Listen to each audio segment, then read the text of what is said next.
पेशाब बहुत आता है और नींद नहीं आती इनको, तकरीबन 1-2 साल से ये मसला है।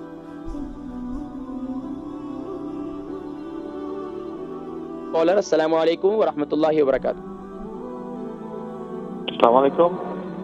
वालेकुम अस्सलाम व रहमतुल्लाहि व बरकातहू। जी मेरे भाई, क्या? अस्सलाम वालेकुम। आवाज नहीं आती है आपकी? जी आपकी आ रही है मुझे।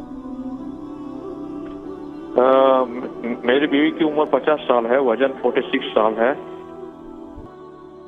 मेरी बीवी की उम्र 50 साल है, वजन 46 केजी है और पूरे दिन थकी हुई रहती है। पेशाब बहुत आता है, बहुत पसेवा होता है और घबराहट बहुत होती है और नींद नहीं आती। अच्छा, कितना अरसे से ऐसा हो रहा है कि नींद नहीं आ रही है उनको?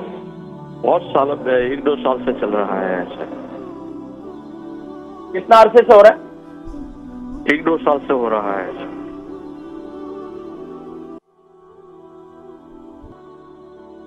आपकी आवाज नहीं आ रही है फोन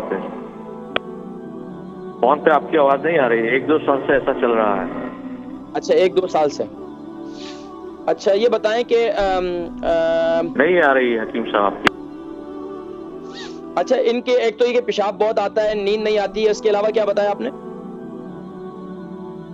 चले, मैं इंशाल्लाह कुछ जिक्र करता हूँ। कॉल आपकी जो है वो इंशाल्लाह दोबारा कॉल कर लें अगर आप कुछ बात करना चाहते हैं। तो उनकी वाइफ हैं जो है वो 50 साल की और उनका वजन जो है वो 46 किलो और पेशाब बहुत आता है और नींद नहीं आती इनको, तकरीबन 1-2 साल से ये मसला है। अच्छा, इसके लिए सबसे बेहतरीन क्या है कि रात को सोते वक्त आप क्या करें, अगर शुगर नहीं है आपको तो आप क्या करें, 1 कप हल्दी वाला दूध बना लें। क्या करें, 1 कप दूध इसको उबाल लें, उसके अंदर 1 टीस्पून आप हल्दी का पाउडर डाल दें। हल्दी का पाउडर डाल दें, यह बेहतर ये है कि आप फ्रेश हल्दी का 3 इंच का एक टुकड़ा ले लें, उसको दूध को अच्छी तरीके से उबाल लें। उबालने के बाद वो दूध ठंडा कर लें और उसके अंदर 1 चम्मच आप कैस्टर ऑयल डालकर उसको पी लें। एक काम ये करें। दूसरा काम ये करें कि आप रात को सोते वक्त आपको नींद नहीं आती तो सबसे बेहतरीन ये है कि आप अपने पाँव का मसाज करें। किस चीज से? कद्दू के तेल से। कद्दू का तेल मिल जाता है बाजार के अंदर से, बहुत आसानी के मिल जाता है, तो कद्दू का तेल ले लें। अगर वो भी ना मिले तो आप खोपरे का तेल ले लें। खोपरे के तेल से अपने पाँव का मसाज करें। अल्लाह के हुक्म से इंशाअल्लाह आपकी नींद जो है वो बेहतर हो जाएगी।